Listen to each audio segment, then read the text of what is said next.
En Côte d'Ivoire, le riz est le deuxième produit le plus importé après le poisson. Alors que le pays dispose d'un grand potentiel de production, pour mettre fin à cette situation et lui permettre de répondre aux besoins sur le plan national et même d'en exporter, il était important qu'un diagnostic cohérent soit effectué. Les différentes réflexions menées dans ce sens ont permis la mise en place de la stratégie nationale de développement de la filière riz. Une table ronde a été initiée à Abidjan pour faciliter le financement de cette initiative. La disponibilité de ressources financières est une des conditions sine qua non pour le développement de la filière riz, notamment pour la réalisation des investissements lourds tels que les aménagements hydro-agricoles, l'irrigation.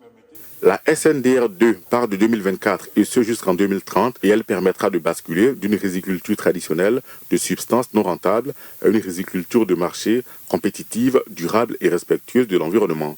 Pour le vice-président de la Banque mondiale, Région Afrique, il faut féliciter le gouvernement ivoirien pour la tenue de cette table ronde.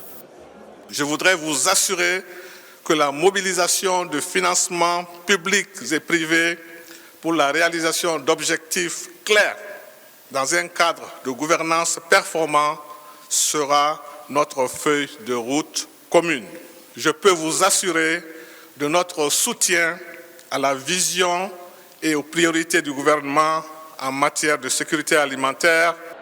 La production du riz en Côte d'Ivoire est passée de 550 000 tonnes en 2011 à plus d'1 million de tonnes en 2023. Le Premier ministre Robert Begré-Mambé précise que cette nouvelle stratégie viendra booster davantage le niveau de production. Le potentiel de production de la Côte d'Ivoire est estimé actuellement à environ 3 millions de tonnes de riz blanchi pour une consommation d'environ 2,4 millions de tonnes. C'est dire que nous pouvons être autosuffisants rapidement. Les besoins de la Côte d'Ivoire sont évalués à 798,434 milliards de francs CFA pour la réussite de la seconde stratégie nationale de développement de la filière riz.